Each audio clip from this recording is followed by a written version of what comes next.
agtugaw, dagdag protection na rin sa kanila, aking sasakyan. Panibagong araw, panibagong ngaw-ngaw. Nagre-ready ako dyan kasi may pupuntahan kaming 3. Akala siguro nung 2 ito ay hindi sila kasama, kaya siyan, sige, masid sila ng masid kung ano ang ginagawa ko. Para bang mayroon kang automatic na CCTV sa lahat ng ginagawa mo. Si Denden libot ng libot dyan sa sasakyan, para ba niyan chinecheck ang mga gulong, kung flat ba ito o hindi. Samantala yung isa, nakatutok lang ang mata sa akin na para bang sinasabi ni Denden na tignan mo, wag mong pakawalan para di tayo iwan. Yan. Yan ang gawain nila.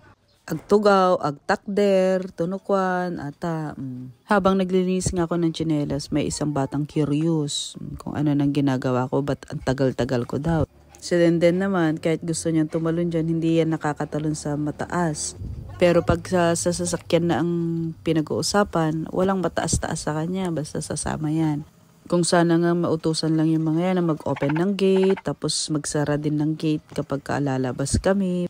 Pero yung 2 yan, naka, princess passenger yung mga yan. Ang mainam na nga lang, ay behave lang yan sila kapag umaandar na yung sasakyan. Dumaan lang kami sa school kasi may pinapakuhang kanilang tatay. Kapag pinapasyal ko ngayon sila sa school, sinasabi ko dito ako pumupunta kapag iniiwan ko kayo. Dito ang work ko, dito ako dumadaan. Siguro naaamoy nila dyan si Moira.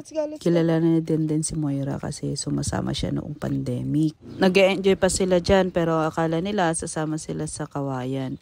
Pero maiiwan sila sa vet kasi may schedule na vaccine at papagroom ko na rin sila.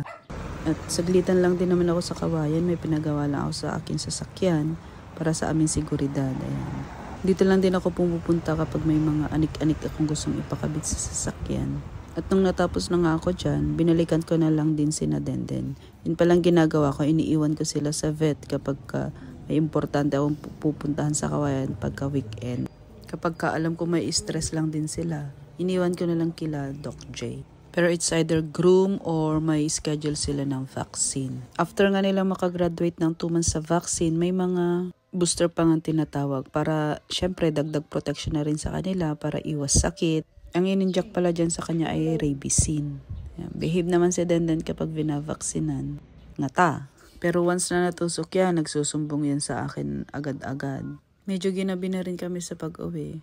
Pero ang kainaman nga lang dyan, behave lang yan sila kapag nasa sasakyan na nga. Minsan, alam nila kung kailan sila dudungaw kapag safe ang daan. At syempre, dahil nga sa naiwan sila sa vet at natusok yung isa, ay nakakita ko ng paborito nilang laruan. Pero syempre, di muna natin yan ipapalaro. At yun lang ang update sa buhay ni Denden. Salamat!